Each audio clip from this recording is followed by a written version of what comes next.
Rolling. এটা প্রায় ভাই আপনি আমার কোথায় নিয়ে আসছেন এটা? এটা প্রায় 1300 বছর আগেকার একটা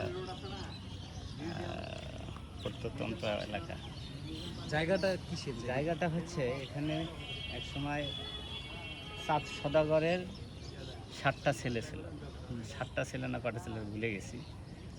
তো চাঁদ সদাগর একটা সর্পদেবীকে পূজা দিতে বলছিল। তো চাঁদ সদাগর তারা পূজা দেয় নাই। পূজা না দেওয়াতে ওর যতগুলো ছেলে হয় ছেলেরা দংশন করে মেরে ফেলে। আচ্ছা। পরিশেষে একটা ছেলে হয়েছে, তার নাম লক্ষিন্দর। লক্ষিন্দর। হ্যাঁ, তো লক্ষিন্দরের বাসর ঘরে ওরা দংশন করবে। তো তারপরও বলছে যে এখনো পূজা দে, না হলে তবে এই ছেলেকেও খাবো।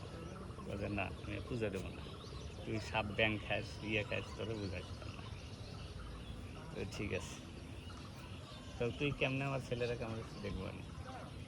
বড় বড় কর্মকার যারা আছে এদেরকে দিয়ে একটা বাসর ঘর বানিয়েছে লোহা দিয়ে, মানে দিয়ে বানিয়েছে। বানানোর পরে কোথাও ছিদ্র রাখে নাই। তো সাপ কী করছে, হেড মিস্ত্রিকে যা বলছে, তুই যদি ছিদ্র না রাখিস আমি তোরে মেরে ফেলবো। আচ্ছা। তো আবার ঘুরে আসছে, সে বলছে, রাজা বলছে যে কী ব্যাপার, তুমি ঘুরে আসলে কেন? আমি একটা যন্ত্র রেখে আসছি। এই কথা বলে ঢুকেও ছিদ্র করে দিয়েছে, চলে আসছে।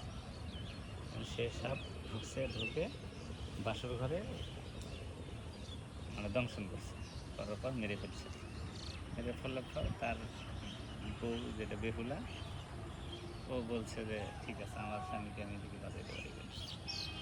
স্বামীকে নিয়ে উজানে গেছে, মানে ঢেউ নদী স্রোত দিকে সেদিকে যায় না, কিন্তু তার স্বামী গেছে উল্টো দিকে, স্রোতের উল্টো দিকে গেছে, স্রোতের বিপরীতে। যাওয়ার পর এই দেবদেবীদের কাছে গেছে, বলছে যে আমার স্বামীকে বাঁচাবো। তো দেবীর ওখানে কিভাবে যাবে, তো দেবীর ঘাটে একটা ধোপা ছিল, সে কাপড় খাচত, সে দেবতার কাপড় খাচত। তো ওই ধোপারে যা বলছে যে আমি হচ্ছে ইয়েতে ডুববো, মানে দেবতার কাছে যাব। তো দেবতার কাছে গেলে মন জয় করতে হবে। কেমনে করতে হবে, তো ওই ধোপা আবার কি করে, তার দুইটা ছেলে আছে, ছেলে কেমন করে, তো ধোয়ার সময় ছেলের দুইটা মেরে ফেললে পিঠের নিচে রেখে দিয়ে কাপড় টাপড় খেঁচে টেঁচে দিয়ে তারপর আবার জীবত করে নিয়ে চলে যায়। সেটা দেখে মনে করছে যে এর ভেতর গুণ আছে। পরে বলছে যে তাহলে আমাকে, ঠিক আছে তাহলে তুমি কাপড় ধোও। পরে কাপড় টাপড় ধুচ্ছে, পরিষ্কার খুব আগের চাইতে ভালো পরিষ্কার হয়েছে। তখন দেবতা বলছে এটা কে ধুইছে, কে পরিষ্কার করছে?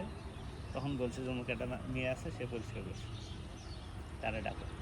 পরে ডেকে নিয়ে গেছে, নিয়ে যাওয়ার পরে এই নৃত্য টিত্য করে মনোযোগ খুশি টুসি করে বলছে যে আমার হাজবেন্ডকে ভালো করে ভালো করে দিছে। হ্যাঁ, পরে হচ্ছে যে ওই ইয়েরে ডাকছে, মনসা দেবীরা ডাকছে, ওই সাপরে ডাকছে যে তুই ওরা ভালো করে দেখে বিষ তুলে নে। হ্যাঁ, বিষ তুলে নেই, কারণ আমি তুমি মানে আমার পূজা দেয় না কেন? সদর হচ্ছে তুমি পূজা দেবো, যেমনি হোক তুমি পূজার নামটা দাও। তো এই নকশা দিয়ে এইভাবে পূজা দিচ্ছে, দেওয়ার পর ওরা ভালো করে দিচ্ছে।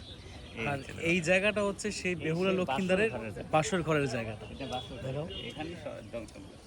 এইখানেই সে সাপ দংশন করছে।